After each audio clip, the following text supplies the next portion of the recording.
things like the spatialization of time or the temporalization of space make me go like, whoa, what? Hang on. But what has happened, I think what you have, and the kind of vision of kind of modernization, and indeed of modernization theory, is idea that spaces represent different times, right? So you have the third world, it's backwards, it's back in time, and first world is arrived, it's already there, it's more advanced. And so, time, the progress of time, and literally progress of social progress, historical progress, is located in different places, right? So you have a kind of temporalization of space. What happens in the end of history is these notions get kind of forgotten, right? And there's no real sense of forward momentum and modernization, and postmodern theory, and not just postmodern theory, but decolonial theory and all the rest of it, reflects that and adapts to it, and basically goes, oh, these places over here, what was formerly the third world, actually this has its own special particularities which need to be nurtured or protected or whatever against this kind of all-conquering homogenization. And you don't get a temporalization of space anymore. You just get things existing in their own separate places.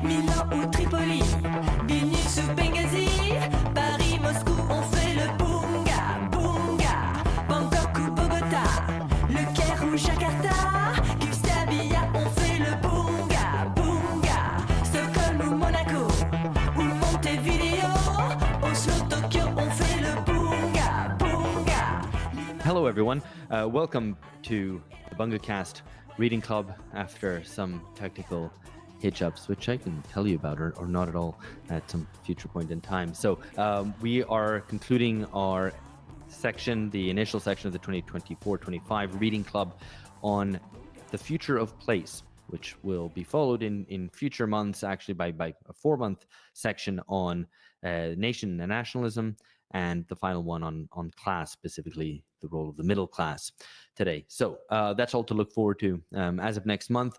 But for now, hello Phil, hello George, and we have to like not do any of the niceties because we've been fucking around for half an hour. So now that saying hello is an important nicety. It's an important. Hi Alex, thanks for asking how I am. Yeah. I'm very well, thank you. Yeah, Phil. It's an important nicety for our guests as well. So thank you, Alex. Yes, and hello, saying guests. hello.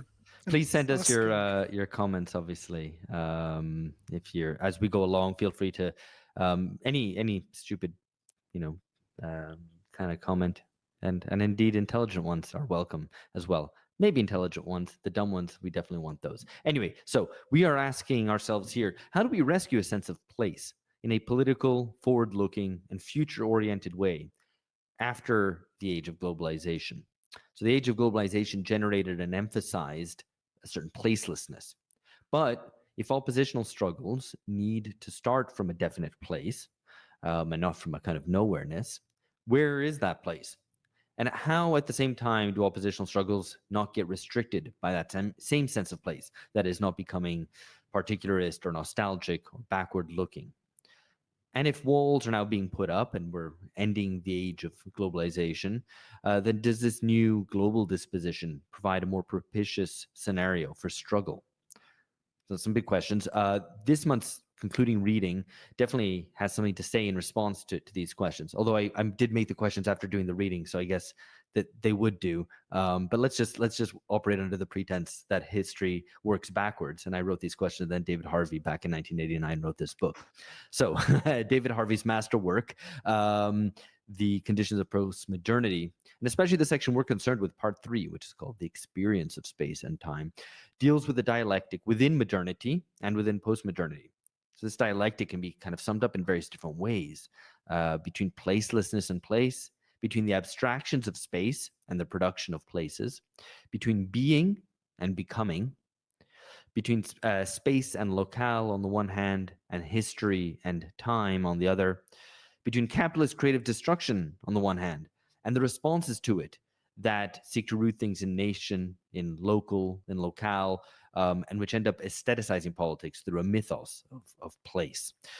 So anyway, some big kind of themes there, and hopefully this will become clear as we work through this. Particularly if you haven't read this section, I mean, it's brilliant. I think we should pause here for some to take some appreciation for the book, or indeed perhaps this section of the book. I don't know if you guys had read it way back and came back to it, or if this was the first time around. No, I read it way back and came back to it. I mean, the idea, the specific section that we're doing, this part 3 on the experience of space and time, I think this is a really good part of the book. It's addresses some of the same things as Marshall Berman's All That Is Solid Melts Into Air, that idea that modernity is a specific experience of space and time. But obviously, Harvey has his own explanation or his own account, which is, throughout the whole book of what are the material economic changes that lead to this thing we call postmodernity. And I think it is a really thought-provoking account. I think the first time I read it, feel a little bit, I don't know, overwhelmed by the all the sources that he brings in and all of the authors and art and architecture or whatever.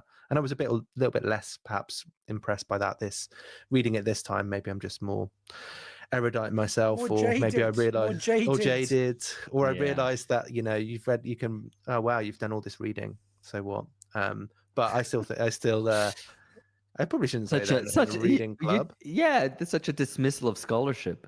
No, but I mean, there's a difference between scholarship and just displaying. I'm going to talk about Balzac, and I'm going to talk about cinema and whatever. And it's I guess we've been talking about some of these things though, so I shouldn't. I think you can dispute the content, but I think that it's a work of scholarship and of good scholarship. I don't think that's in question, or indeed that scholarship is a good thing. Anyway, so my appreciation is still there for the book on the whole, but probably not as not to the same extent it was the first time I read it, where I thought it was was probably better than on second reading. Phil? Yeah, looking back on it, I mean, so I read it a while back. I still think of all the stuff I've read of Harvey's, it's still his best work. And I mean, the other stuff I'm more familiar with is the more kind of technical exposition of Marxian political economy and his attempt to translate that into kind of the terms of fairly abstract geographic theorizing, I think. And as technically proficient as some of that is, it's kind of impressive in the way he technically reconstructs some fairly kind of esoteric and complex ideas. And this still seems to me, kind of a better work overall, in as much as it's more wide-ranging, more interesting. And again, it's kind of a very odd feeling reading this because, or looking through, I mean, some of the earlier points in particular, at the start of the book, just his complaints about postmodernity, still, they still seem really on point in terms of some of the politics we're dealing with today. And that's very striking, I guess, given that the book doesn't feel dated. No, it doesn't. It doesn't feel dated at all. I mean, other than the kind of, the kind of effusiveness of postmodernity and postmodernism, particularly in culture, which of course belongs to the past. The rest feels very much of its time. Although I did post this on Twitter saying, we're live in a little over an hour, blah, blah, blah. And one person replied, with no punctuation and weird spacing, he's a Soros climate shill, deserve Gitmo. So that's one. Who's the he in that sentence? Are you the he, or is David Harvey? No, David Harvey. Otherwise, he's replying to me. Are you sure? Yes, because otherwise, if you're addressing someone, you say you, not he, which is the third person rather than the second person. It's a bot. It's a bot. Deserve Gitmo, is that a punishment or a reward? Guantanamo Bay. No, it's not a good place to go. I mean, unless you're maybe like on Guantanamo Bay as it was once before the Americans set up a military base there, in which case it's probably a nice Cuban beach. But anyway, let's just recap. It's a whole different meaning of space and territory and place. Right.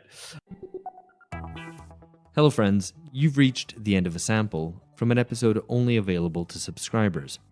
We put out 2 episodes a month for free. For access to the rest in its entirety, please join us at patreon.com/bungacast. For $7 a month, subscribers receive original, exclusive episodes with the entirety of the BungaCast cast. That's George Hoare, myself, Alex Hochuli, and our contributing editors, Philip Cunliffe, Amber Lee Frost, Catherine Liu, Lee Jones, Alex Gurevich, and Lee Phillips. We've got extended interviews with guests, episodes on current affairs, and original episodes on theory, history, and culture, so as to understand the crises of our times. We also have the BungaCast Reading Club, where Phil, George, and myself present the key books and essays necessary for understanding the world today, how we got here, and where we might be going. Subscribers also get a digital subscription to Damage magazine, with whom we're partnered, and you can find all this info at patreon.com/bungacast. We do hope you'll join us.